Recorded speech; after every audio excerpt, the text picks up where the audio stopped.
जी हाँ, welcome back after the break. और बोल नाइट्स में आपका खुशामदीद। जाहिद अहमद साहब यहाँ पे मौजूद हैं जनाब। अपनी स्ट्रगल स्टोरी सुना रहे हैं। लेकिन ये जब स्टेज की बात कर रहे थे मेरे भी दिमाग में एक मुझे याद आ गया।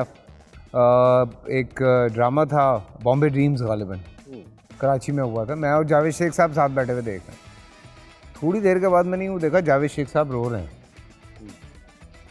मैं उनको ना यूँ करके देख रहा हूँ। अब मैं ये सोच रहा हूँ कि ऐसी कुछ सिचुएशन आई नहीं है जिसमें रोया जाए। इतना म्यूजिकल है। अच्छा, तो ये रो क्यों रहे हैं? तो मैंने फिर पूछ लिया, मैं कहा शेख साहब रो क्यों रहे हैं? तो कह रहे हैं यार ये कितना अच्छा कर रहे हैं, इससे देख मैं खुशी के आंसू है। तो मैं उस वक्त मैंने रियलाइज़ किया कि मतलब जो इस तरह के लोग बड़े लोग होते हैं ऑब्वियसली वो कितना इन्वॉल्व होते हैं इस काम में कि कर कोई रहा है और उनको इतना अच्छा लग रहा है कि उनकी आंखों में उस खुशी के आंसू आ गए। वाह वाह। तो ऑब्वियसली स्टेज का एक्सपीरियंस यार, फिर स्टेज का एक्सपीरियंस होता है, इंस्टेंट है ना, इंस्टेंट। हाँ। और इतना अच्छा तुमने स्टेज किया। फिर उसके बाद पीटीवी का शो है जो तुम इंग्लिश में होस्ट करते थे, बिल्कुल बिल्कुल बिल्कुल। वो भी किया। फिर किसी ने तुम्हें कहा कि तुम आके टीवी के लिए ऑडिशन करो? नहीं, टीवी का ऑडिशन मुझे आज तक नहीं देना पड़ा। जो यही थिएटर का सिलसिला था, ये इसकी आखिरी कड़ी जुड़ती है जब कराची में हमारे वही बॉयज़ पहुंच चुके थे और अच्छा। यहाँ प्रोडक्शन कर रहे थे। आंगन टेढ़ा उन्होंने सबसे पहला किया था, जो यासिर का डेब्यू हुआ और सुपर हिट गया वो। तो उसके बाद जब उन्होंने अनवर मकसूद साहब ने जो पॉलिटिकल ड्रामे लिखे, 14.15 अगस्त, हाँ बिल्कुल मुझे याद है, 14 मैंने अगस्त, देखा हुआ है। तो उसमें उन्होंने 14.15 अगस्त पहली दफ़ा लिखा और वो प्ले लाहौर, कराची, इस्लामाबाद में परफॉर्म हुआ। उस वक्त मैं इसका हिस्सा नहीं था। तो प्ले डिड वेरी वेल, लेकिन तीनों शहरों में उनको कायदे आज़म का एक्टर बदलना पड़ा।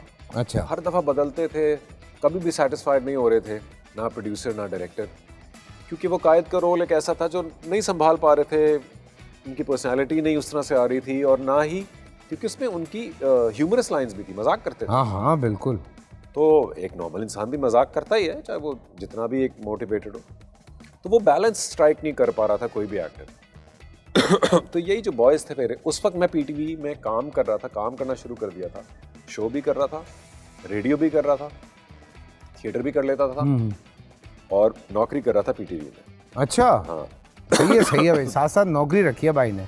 हाँ, और ये मैं कहना भी चाहूँगा यंगस्टर्स को कि जितने भी शौक होते हैं ना, इसका बीज आप कहीं कहीं ज़रूर बो दें, लेकिन जो फ़र्ज़ है उसको निभाते रहें साथ साथ। और जब वो दरख्त बन जाए तो फिर उसका मजा ले। हाँ, हाँ। लेकिन ये नहीं कि मैं सब छोड़ के बस यही करना है मुझे। हाँ। ये नहीं सही रहता, बिकॉज आपके पेरेंट्स ने आपको पढ़ाया है, इतनी मेहनत की है, तो आपकी रिस्पॉन्सिबिलिटी बनती है कि पहले आप एक प्रोफेशनल लाइन में लगे।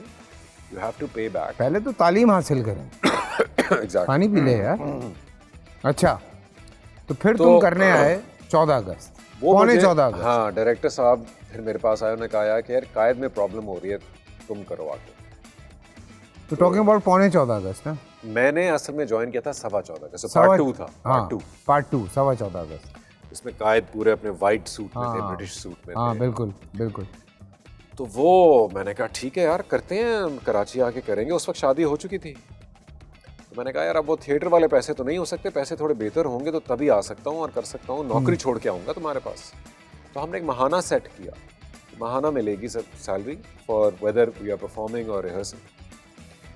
आए, रिहर्स किया, अनवर मकसूद से मुलाकात हुई, वो भी एक मोमेंट। उफ। और मैं कहता हूँ इतनी बड़ी ब्लेसिंग है मेरे ऊपर कि लोग, क्योंकि टीवी लिखते ही नहीं ना, वो टीवी तो लिखते ही नहीं। उन्होंने ज़माने पहले आखिरी दफ़ा मेरे ख्याल से यही आंगन टेढ़ा वगैरह के ज़माने में। नहीं, उसके बाद उन्होंने एक शॉर्ट फिल्म लिखी थी, एहसन भाई ने डायरेक्ट की थी। ओके, और मैं था उसमें। अच्छा अच्छा हाँ, अच्छा। एक वही था। सीरियल्स वगैरह उन्होंने हाँ नहीं, एक ज़माने से नहीं लिखे, छोड़ दिया उन्होंने। So to come into a city like Karachi and be working on the writing of Anwar Maqsood, एक इंतहाई बड़ी ब्लेसिंग थी मेरे लिए। और मैंने उसको इसी तरह लिया कि यार ये बहुत बड़ा मौका है, इसको इसका हक अदा करना है। और उसमें मैंने बिल्कुल नहीं सोचा था कि इसके बाद कुछ टीवी होगा या कुछ होगा, मैं सिर्फ एक प्ले करने आया था। तो वो थिएटर किया, जिना को रोल किया, तीनों शहरों में परफॉर्म किया। उसके बाद फ़ौरन बाद हमारे थिएटर ग्रुप ने हाफ प्लेट का अदा किया, हाफ प्लेट करना है। उसमें मैंने भट्ट साहब का रोल अदा किया जो कॉमिक था कम्प्लीटली। तो इस दौरान टीवी के बहुत सारे लोग, हमारे सुल्ताना सिद्दीकी आपा ऑफ हम टीवी, उन्होंने प्लेस वो आके देखे कराची में आर्ट्स काउंसिल, और उन्होंने कोई ना कोई लोग लगा दिए पीछे कि यार इस लड़के को कहो टीवी में आए। तो मुझे कॉल्स आना शुरू हो गई थी, क्योंकि मैंने थिएटर यहाँ पे आके कुछ साल 1.5 साल महम और ज़ारा था ना तुम्हारा वो ड्रामा, या कौन सा था? नहीं, सबसे पहला हाँ महरम था, महरम, हाँ, विद आयशा खान। हाँ। तो वो मुझे कॉल्स आना शुरू हो गए थे कि भाई तुम आके टीवी करो।